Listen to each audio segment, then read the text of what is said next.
Hello and welcome to episode 30 of the Catching the Facts podcast here on the Catching the Facts official podcast network. I'm your host, Dan Sisk.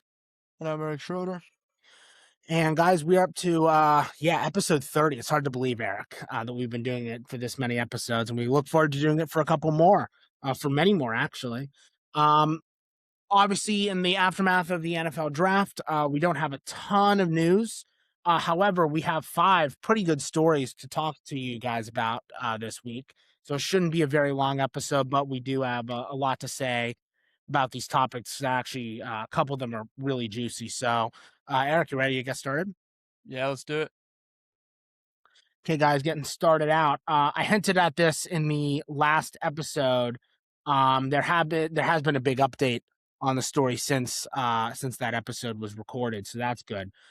So Brendan Sorsby, who is the quarterback for the Texas Tech Red Raiders and was one of the best players on that team last year. I mean, obviously, their defense is what carried them to being number 3 in the country at the end of the day, but they had a really solid offense, and Sorsby was the head of the head of the snake, if you will. Really solid player, not an elite quarterback, but definitely a very respectable one. I think the Big 12 definitely helped him out, Eric. He's just in the right conference for his talent ability. Yeah. But he had a gambling addiction. It was reported by ESPN that he made thousands of bets over the course of his collegiate career. First at Indiana, when he was a freshman, when he was at Cincinnati, and then at Texas Tech. He never bet on his own team. He never bet on games that he specifically games that he played in. But he did have an addiction. I mean, it was thousands of bets over just 2 or 3 years. So he did take a leave of absence to treat his gambling addiction, and he has entered treatment for that. But the newest update to the story is he is seeking a court injunction within his home state of Texas that would allow him to play for Texas Tech in 2026. He said that the NCAA is extremely hypocritical with regards to how they handle gambling, and he believes that he should be allowed to play. Um, Eric, he's so wrong; it's not even funny. I cannot believe that he honest. Here's the thing: I think this is all just a horse and pony show. If you actually look into guys, if any of the listeners have not looked into the story, he was a backup on Indiana in 2022. He bet on every single game that Indiana played in 2022, except for the one that he played in. Now, you can tell me that that's okay, particularly because he bet on Indiana to win every single time, and Indiana was really bad at that point in time, as we all know. They only turned it around in the last 2 years since Chris Signetti got there. But I think just the mere principle of letting something like this slide, if you give a mouse a cookie, Eric, they'll ask for milk next, right? Yep. I feel like letting Sorsby go with this would just open the floodgates for more egregious examples of gambling addictions to be given a pass later on down the line. So even though you could argue that Sorsby's gambling was not super extreme, and I think you can make that argument, I just don't see any reality why you could or should let him play next year, because I think you have to put the hammer down. You have to cut this off, at the neck. So I think it's a fool's errand by Sorsby to try this out, but he's doing what he can to play. You got to respect that. And I hope his condition is helped out sooner rather than later. But I just think that if you let him play, you're just going to open the floodgates, and that can't be allowed. So I don't think this is going to work out for him long term. Yeah, I agree. And it's another thing with like the Trinidad Champa situation, obviously not as bad, but where the NCAA is letting these guys back in after maybe their eligibility's up or something like this happens. If they let him in, that's ridiculous. They should not, because he was betting on. I understand if he's betting on whatever. I mean, he was betting on Turkish basketball games and the Nathan's famous hot dog eating contest as well. But he was also betting on his own team when he was at Indiana. You can, of course, make the argument that he wasn't playing, but he's still on the team. And yeah, he was betting them to win or whatever, but it's still he's still on the team. So I think that is where you kind of draw the line. If he's on the team and he's making bets for, I understand his own team to win, but it's like I don't know if it's even a gray area. I feel like you're just not you can't do that. But they might overlook that because he wasn't technically playing. He wasn't placing like prop bets or anything on guys overs or unders.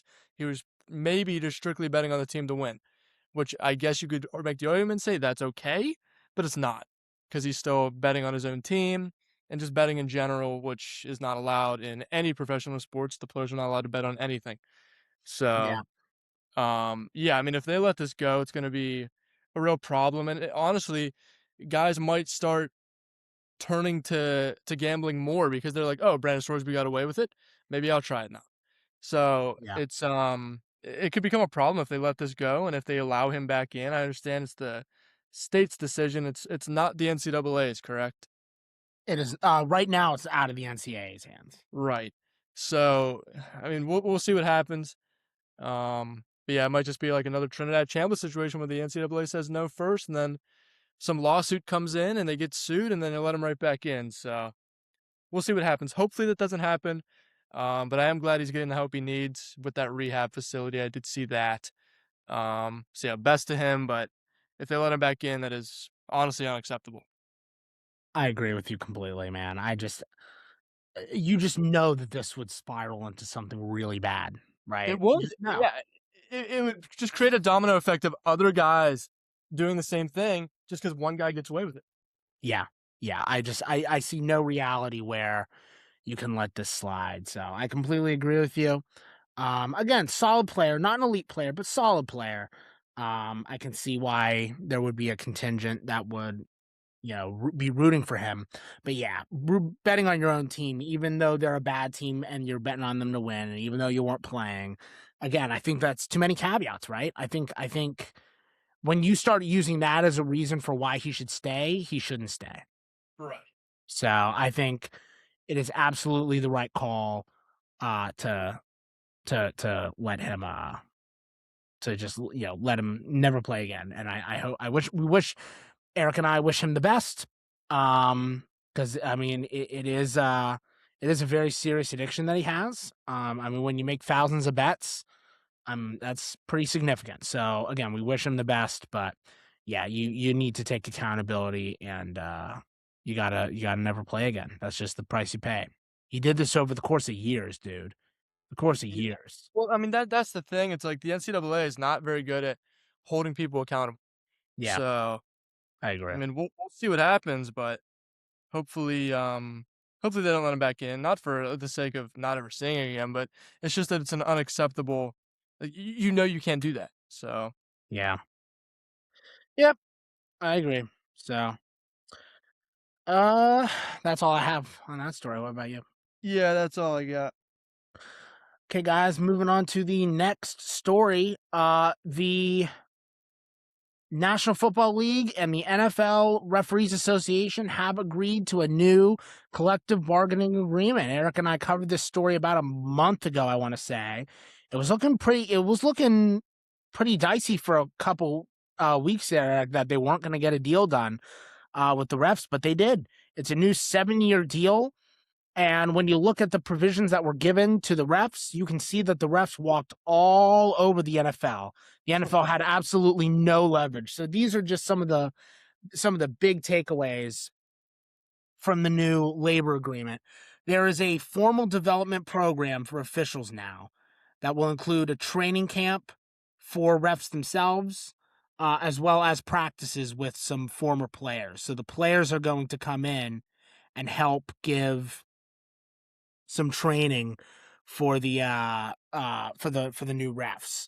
Not only that, but there's going to be increased access for the league officials um, to the referees themselves. So I think the league really wanted to go to the refs and again not only help them develop for the future, but also to to I guess negotiate and basically to help talk to them after they make a terrible call and, everyone complains about their calls the day after. Now the league can, like, more so step in to try to prevent stuff like that from happening. And then not only that, but there are gonna be additional referees that fly to each stadium along with the main referee team so that way there's a backup group ready to come in for refs.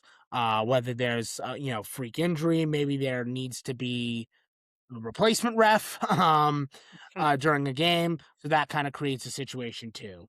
Um, Eric, the fact that the Refs Association convinced the NFL to pay for a formal development program is absolutely astonishing. But as we discussed a few weeks ago, I think the NFL kind of had to. I mean, we were discussing that the replacement referee plan that they had in mind was atrocious. It really did not work about a decade and a half ago.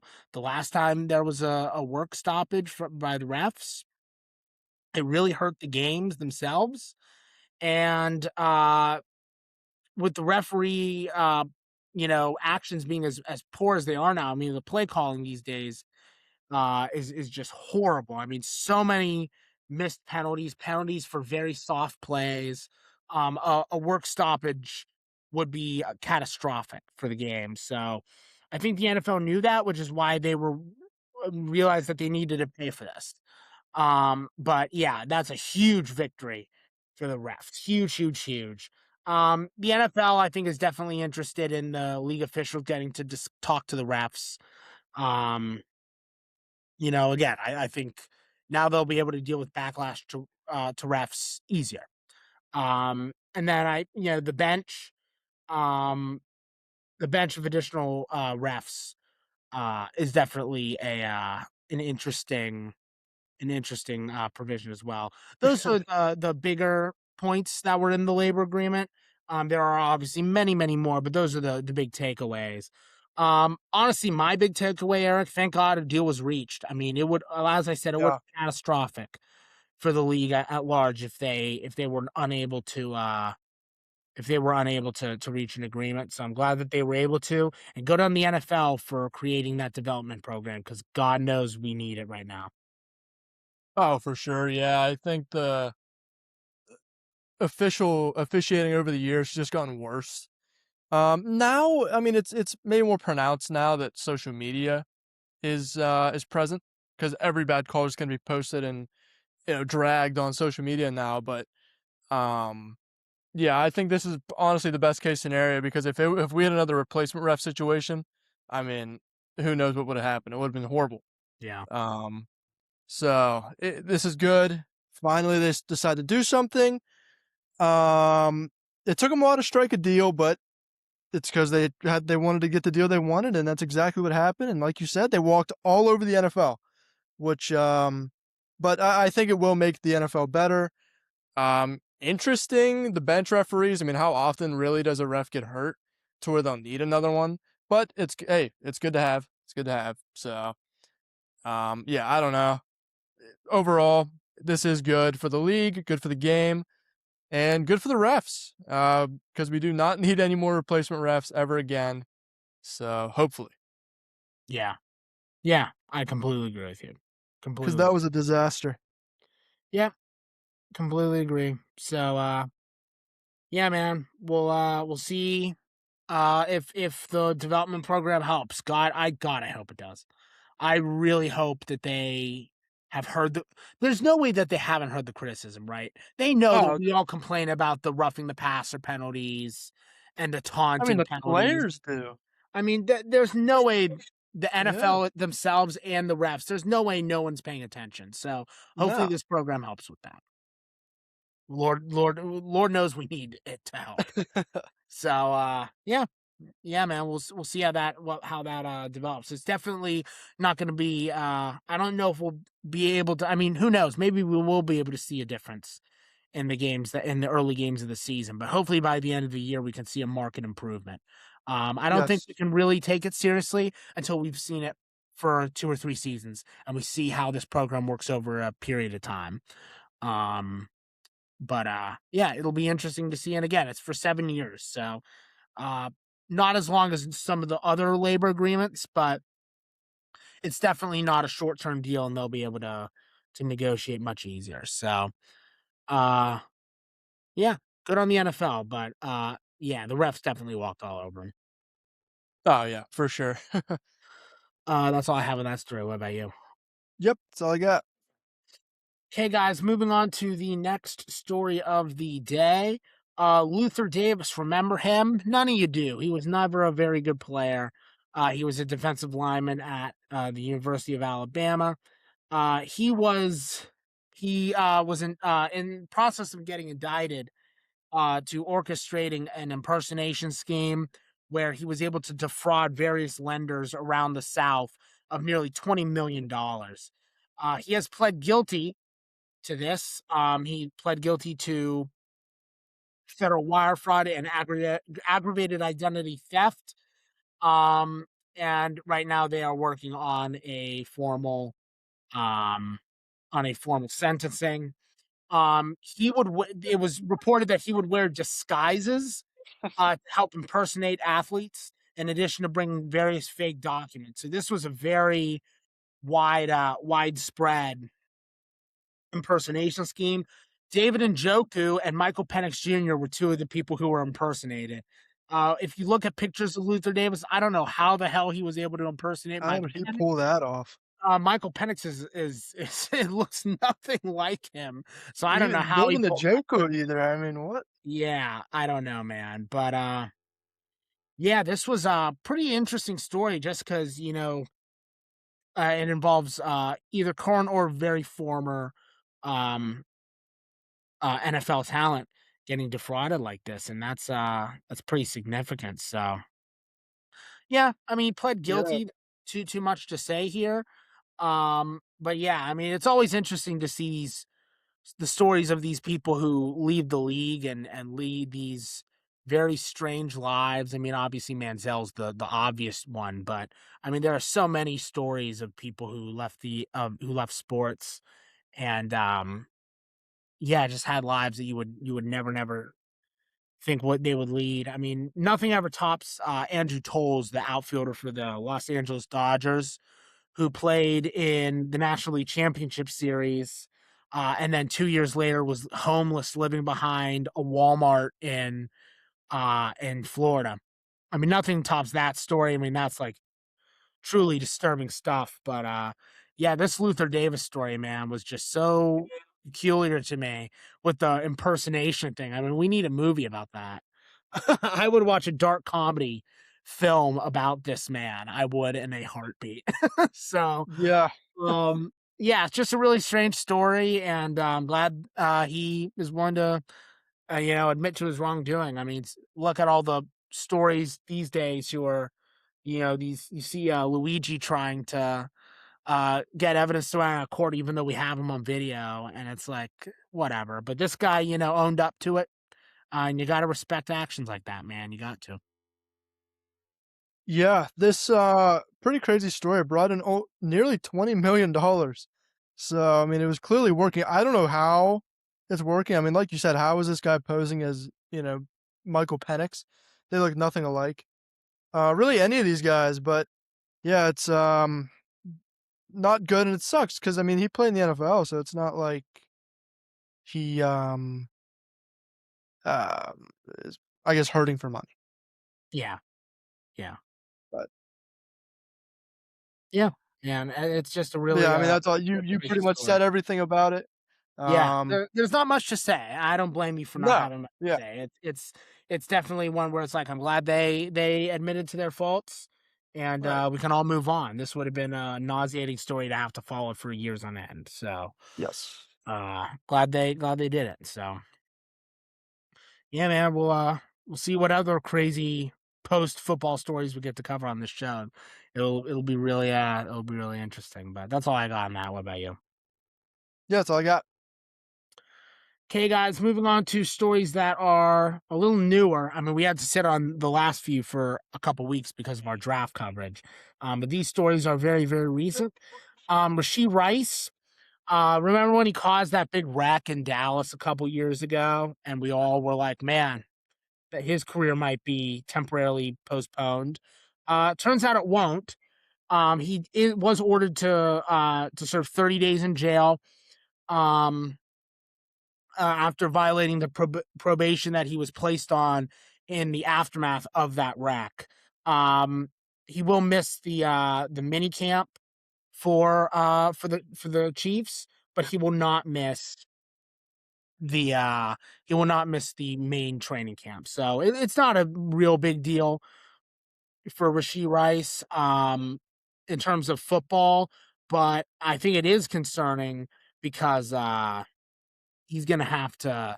He really doesn't have any more room to screw up before he has No. a much bigger punishment. Um, so we'll see what happens in the aftermath of this, man. Again, if he's in a situation where he gets caught again, he's going to have to serve a lot more than 30 days, and it will not be during the off season where you don't feel the loss. So it's going to be interesting to see how his life develops. But right now, it's not a big deal for the Chiefs. Again, he'll be back out. The Chiefs aren't going to cut him or anything.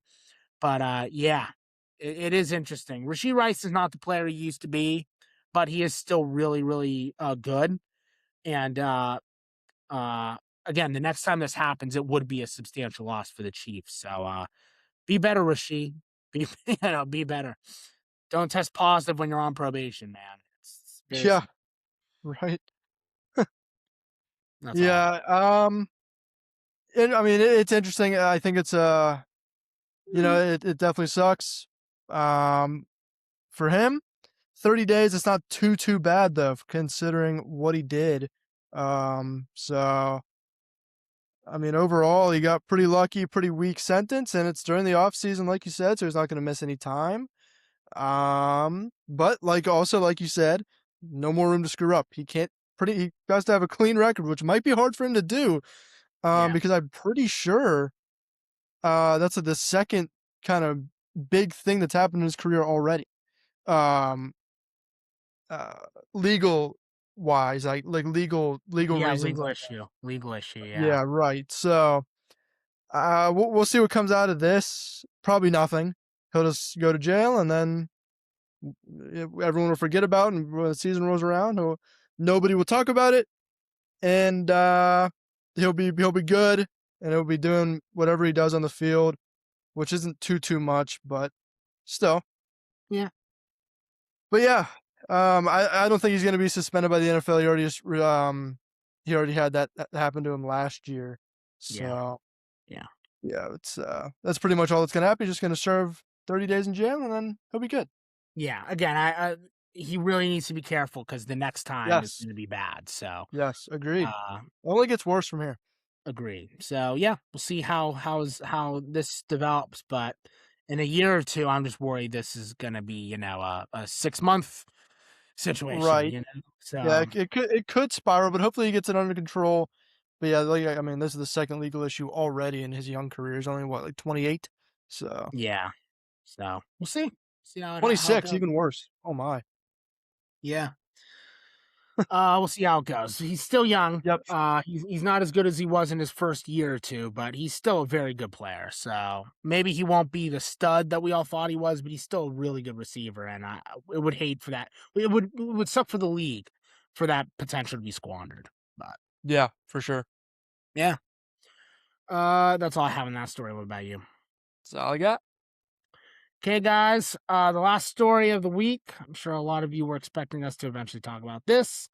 Um, Aaron Rodgers, the the recluse who goes to Egypt when he's supposed to be with his team, has returned to the Steelers for a $22 million 1 year contract that could go up to 25 million with incentives. Um, ugh, I'm just exhausted talking about this man. Look, let's just be real about it. He is the best option the Steelers have. He is. Um, he is also a clubhouse cancer and a player that really should not be on the field at this point in his career. That is also true. Both statements can be true. The Steelers were stuck between a rock and a hard place. and they went with the best case scenario, which for them is a 42-year-old geriatric. That is very disheartening. Um, but he wasn't that bad last year. He really wasn't. He was horrible, horrible in the playoff game at home against Houston. But overall, last year was not a really bad year for him. Um, I just think it's going to be another 9-8 year, man. This does not make the team. This does not get them over the hump. Um, and honestly, I don't think Mike McCarthy is going to unlock anything new out of him. What Mike McCarthy could get out of Aaron Rodgers, Mike McCarthy did back during Rodgers' prime in Green Bay. I do not think that at this point in his career, McCarthy will be able to get something out of him. I just don't see that happening. Never say never, but I just don't see that happening. So, I mean, I'm not last year when they got him, I was disgusted. This time around, I'm just kind of shrugging my shoulders because in my gut, I knew it would probably happen. But I don't know, man. The fact that I'm so lukewarm about getting a Hall of Fame quarterback should tell you everything you need to know about both him at this point in his career and the Steelers at large. I mean, he has no weapons. He has no weapons. Who's going to be lining up behind him at running back? Who's going to be there? I don't know. The team doesn't know either. And it's going to be a very problematic, but the, Yeah, Art Rooney man, it's just more the same. Just more the same. More the same. yeah, definitely not the greatest news to hear if you're a Steelers fan. Good news if you're a fan of anyone else, though. I mean, this is going to be a rough season again for the Steelers. Yeah. More weapons, I guess you could say, than last year. He has Michael Pittman and Rico Dowdle, Sure. but I mean, they can only move the needle so much when you have a 42-year-old quarterback. And now you have, I believe, 5 quarterbacks on the roster who gets cut because you're not going to cut Will Howard. Obviously, you're not going to cut Drew Aller. It's going to be Mason Rudolph. Yeah. Which sucks Rudolph's because gone. you don't think so? No, Rudolph's gone. I agree with you. Oh yeah, Rudolph's gone. Yeah, he's gone, which sucks because I mean he is a good backup. We have no film, no NFL film on Drew Aller, obviously, or Will Howard. We have no clue how any of these guys are going to play in the NFL if Rodgers were to get hurt, which he very much could be. I mean, he 1-year deal up to $25 million that the Steelers just paid Aaron Rodgers. What did he do last year that they saw in him where they were like, oh, we need him back? I understand it's a new coach. McCarthy worked with him in Green Bay all those years, but I mean, it's a little shocking. Yeah. Why? Because it's not like the Steelers made a big playoff push last year. They didn't even win it. They didn't win a game. They barely made it into the playoffs. They got a lucky win versus the Lions. That was because of the defense. It's like, what's going on here? What do we see in Aaron Rodgers? And really, what do we see in this team? Because I don't see anything coming out of this at all. Yeah. He just started working with them. Just I think yesterday he started going to their OTAs. He wasn't even in Pittsburgh. Oh, I actually saw on social media that he was getting ice cream with Mason Rudolph and someone else, and this was before it was even announced that he was Jeez. signing with us. And it was just like, oh, here we go. I mean, he's coming back. He's getting ice cream at some ice cream shop. Here we go. He's coming back. And Yeah. sure enough, maybe a day later, oh, Aaron Rodgers signs with Steelers, $25 million deal. Yeah. He was mediocre last year, 65% pass completion, 3,000 yards, 24 TDs, 7 interceptions. Not great. Not bad for 42 years old, but not great. And maybe he'll throw a few more touchdowns or throw 2 more touchdowns. He'll throw probably 3 more interceptions. He'll have 3,000 yards. He's going to be 10-7, and that's it. Yep. Another You're right. playoff loss. And the standards is the standard, as they say, and this is the standard. Yeah. So above 500, lose a playoff game. It's at what point do the Steelers in general stop just throw all this loyalty stuff out the window. I understand they got rid of Tomlin, but throw all this loyalty stuff out the window and bringing in veteran guys that don't have any business playing, and just start this team from the ground up. I understand they haven't had a losing season in 15 or whatever years, but at what point do we need a rebuild? I think a lot of the city would like a rebuild just to even get, and it wouldn't be some long rebuild where it's like 10 years, 5 years. It would be a 1-year rebuild. Get the guys Yeah. you need. You already have some pieces. Just get a quarterback and you're good. You have the pieces on offense. You have the defense. There's nothing really wrong with the defense. So you got a whole new staff in there. Why not just rebuild? Why are we going with a 42-year-old quarterback? That's what I have to say. Yeah, and we talked about it, innumerable times, but I'll repeat myself here. The reality is, Eric, Art Rooney truly believes that if he rebuilds, he will lose the fans. That's why. That's why he's I doing don't what he's think doing. any fan with a brain would love a rebuild right now. I feel like. I think every fan would. I agree with you. Every fan would support that, but he doesn't see that. He's so out of touch Yeah. that he's just out of it. And it's just really frustrating to see. If the same thing happens next year where it's 9-8 and they see that it wasn't Tomlin and that it's like a bigger issue up top, then I think there will be even more of a backlash. But right I mean, that's now, honestly best case scenario. I agree with you. The Right same now, thing happens again. They see it wasn't the coach. They see it's management, and we go from there. yeah, completely.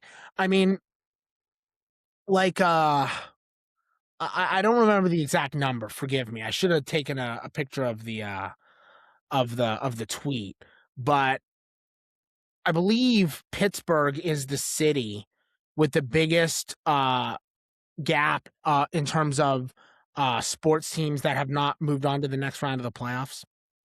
Oh, I'm sure. I mean, I believe it's since 2016. Yep. Oh, here we go. I found it.